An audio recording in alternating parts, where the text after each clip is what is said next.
what the bill is not about. Mr. Johnson, in his billboard, said that people like me want to raise taxes on working class families. And that is absolutely untrue. Nobody in Congress, nobody believes that we should not reauthorize the tax provisions that protect working class families. That's a bogus issue. But let me tell you what this bill does do. This bill, at a time of massive income and wealth inequality, when the billionaires have never had it so good, it would provide a $650 billion tax break to the top 1%. So all of the billionaires in this room, and I know there are many, good times are coming for you. You're getting a big tax break. This bill would also, which I find just unbelievable, provide a $230 billion tax break to the top 0.2%. It's not even the 1%, 0.2, by expanding in the estate tax the exemptions for very, very rich families. This legislation that Mr. Johnson is pushing would provide a tax break of more than $400 billion to large corporations. And by the way, one of the things this tax break does is it incentivizes these companies to make investment in new technology, i.e. robotics and artificial intelligence, which are going to throw you out on the street. And how are they going to pay for all of these tax breaks for the rich and large corporations? Well, I will tell you. Johnson's legislation cuts Medicaid and the Affordable Care Act by over $1 trillion. The Congressional Budget Office, a nonpartisan institution, has estimated that at a moment when 85 million Americans are uninsured or underinsured, this bill would end health insurance for 16 million more Americans. So in other words, instead of dealing with the health care crisis, making sure that all of our people have health insurance, lowering the cost, this makes a terrible situation even worse. This bill, for the first time, forces millions of Medicaid recipients who make as little as $16,000 a year to pay a copayment of $35 every time they visit a doctor when they get sick. And there are people who have studied the implications of what all this means. What does it mean? You throw $16 million people off of the health care they have, you impose a $35 copayment. Well, Yale University and the University of Pennsylvania did a study on this, and it is really quite shocking. They estimated that if this reconciliation bill is enacted, over 50,000 Americans will die unnecessarily each and every year.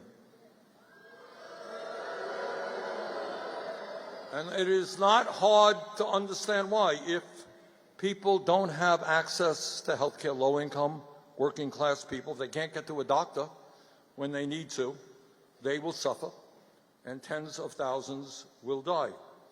But I also want to tell you that when we're talking about Medicaid cuts, it impacts more than the 16 million individuals. Nursing homes are largely dependent on Medicaid, community health centers largely dependent on Medicaid, hospitals largely dependent on Medicaid, rural hospitals, which are shutting down all over the place, will be devastated by this terrible piece of legislation. But don't take my word for it. The Republican president of the state Senate, right here in Louisiana, recently said that if this reconciliation bill is signed into law, the state legislature would have to immediately go into a special session because this state could not afford the massive cuts to Louisiana's hospitals, healthcare systems and state budget. That is the Republican president of Louisiana State Senate. But it is not in this legislation just our healthcare system that would be devastated. This bill would cut $290 billion from nutrition programs. Now, we got hungry kids in Vermont. You got hungry kids in Louisiana, dependent on school breakfast programs, school lunch programs. You got programs like Meals on Wheels, which do a phenomenal job in Vermont, and I expect here as well, right? All over the country. But you're going to see nutrition programs cut for kids, for elderly people, so that billionaires can get a huge tax break. This bill would slash education funding by $350 billion. All over this country, many kids, working class kids, want a higher education. They want to go to college. They want to go to a trade school. This bill would make it much, much harder to do that. A few weeks ago, Speaker Johnson said that there was a, quote unquote, a moral component to this reconciliation bill. Now, I don't know that there is any religion on earth that believes it's appropriate to take food away from hungry kids to give tax breaks to the richest people.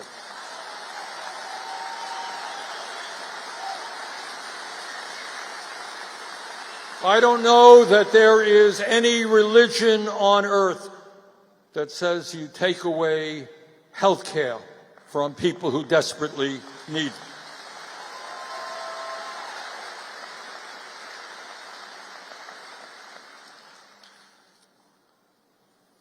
In my view, as a nation, it is imperative that not just we beat this bill. I'm going to work as hard as I can next week and in the coming weeks.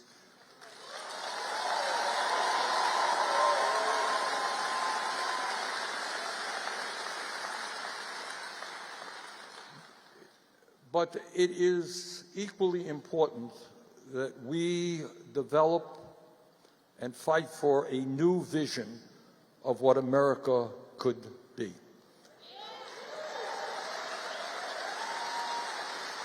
See, what the establishment wants to tell you in so many words is, well, I'm sorry about it. We're a poor country. We're a struggling country. Sorry I have to throw you off health care.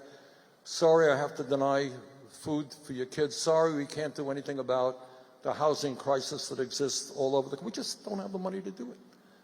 And we have got to respond by saying sorry. This is the richest country in the history of the world. There is nothing that we cannot accomplish.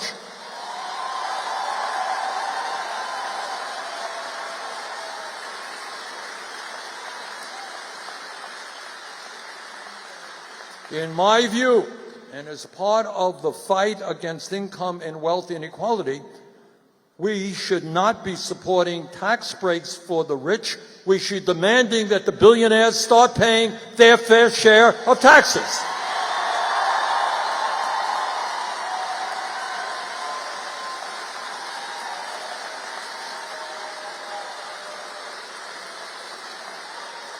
Brothers and sisters, instead of throwing 16 million people off of health care, we should understand that health care is a human right. Guarantee health care to every man, woman, and child.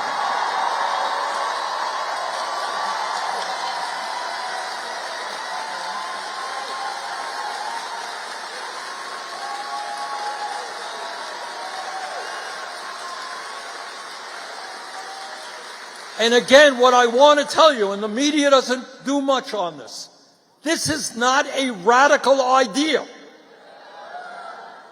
Does everybody in this auditorium understand that we are the only major country on earth not to guarantee health care to all people? I live in Vermont, 50 miles away from the Canadian border.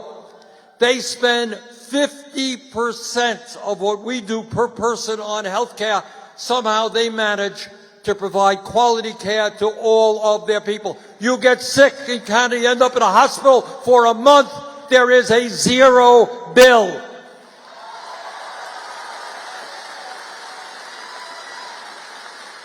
The function of a rational healthcare system is not simply to make the drug companies and the insurance companies richer and richer. It's to provide quality care for all. Let us fight for a Medicare for all single-payer program.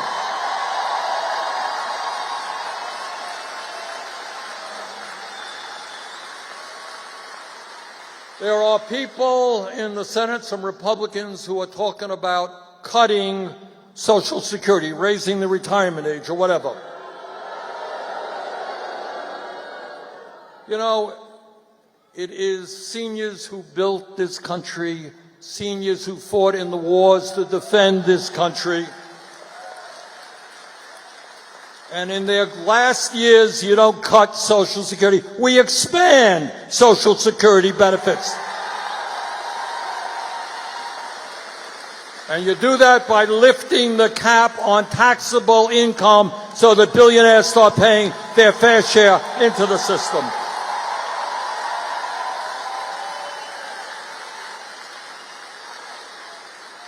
And instead of throwing people off of health care or denying food to hungry kids, maybe we address the housing crisis in America and build the millions of low-income and affordable housing units that we desperately need.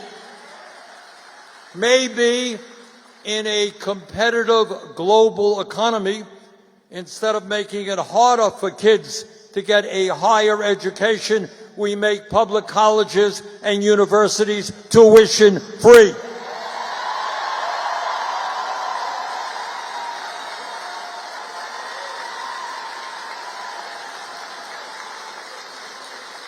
Young people should not be forced to go $50,000 or $100,000 in debt because they wanted a higher education. We need in this country, we desperately need more doctors and nurses and mental health counselors and dentists. Do you know how much, if you're a working class person and you graduate medical school, do you know what your debt is likely to be? Anyone know? $500,000. Insane. We want to encourage our young people to be doctors and nurses, not to have to go deeply in debt to do that.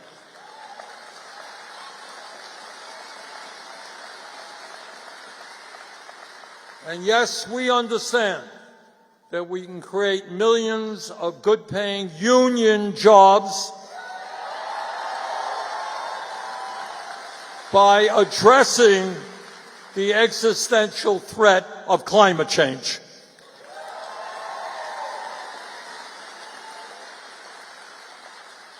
And when some of my colleagues in the Congress talk about freedom, they love freedom, well, in my view, freedom means that every woman in America has the right to control her own body.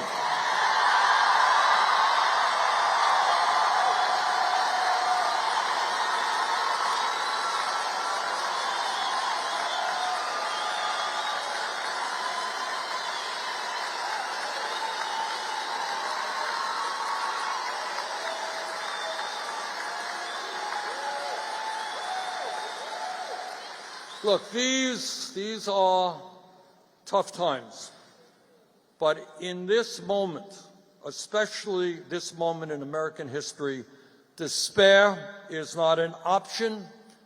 Giving up and hiding under the covers is not acceptable. Because what we are dealing with is not just stuff that will impact our lives. What we are dealing with is what will happen to our kids and future generations.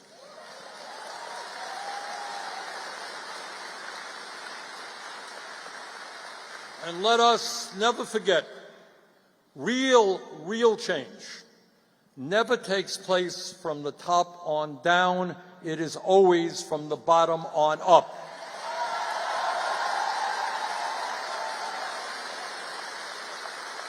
Real change takes place when millions of ordinary people stand up and say, you know what, the status quo is not working. And they band together and they take on powerful special interests. This is what happened way back in 1776.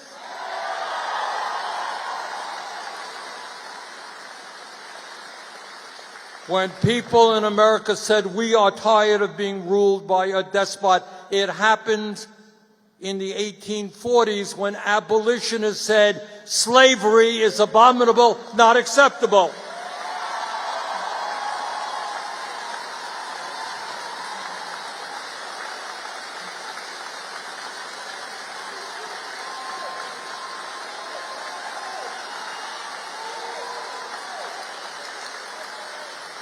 It happened in the 1920s and 30s, when workers said, we are sick and tired of being exploited. We're going to stand together and build a strong trade union movement.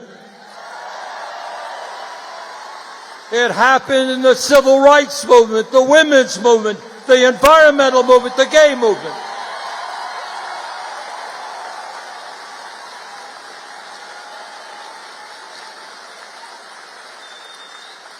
So the truth is, yes, the oligarchs are enormously powerful. They have unlimited, and underline the word unlimited, amounts of money. They have enormous power. They control our economy. They own much of the media. And they have, as I mentioned, enormous power over both major political parties. But from the bottom of my heart, I am convinced that if we stand together, we can beat them.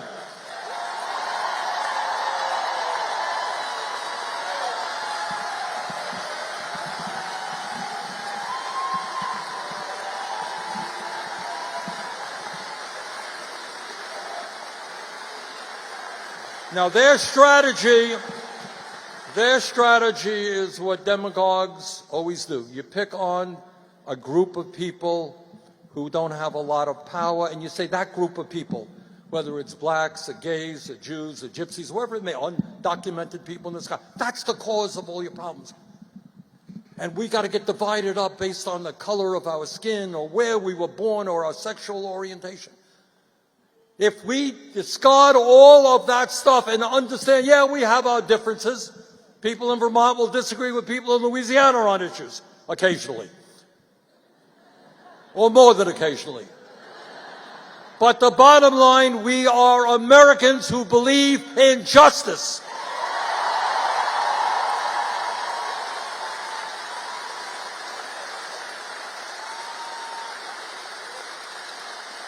So let us stand together. Let us not allow them to divide us up. Let's go forward. Let's transform our country. Thank you all very much. Thank you, Shreveport.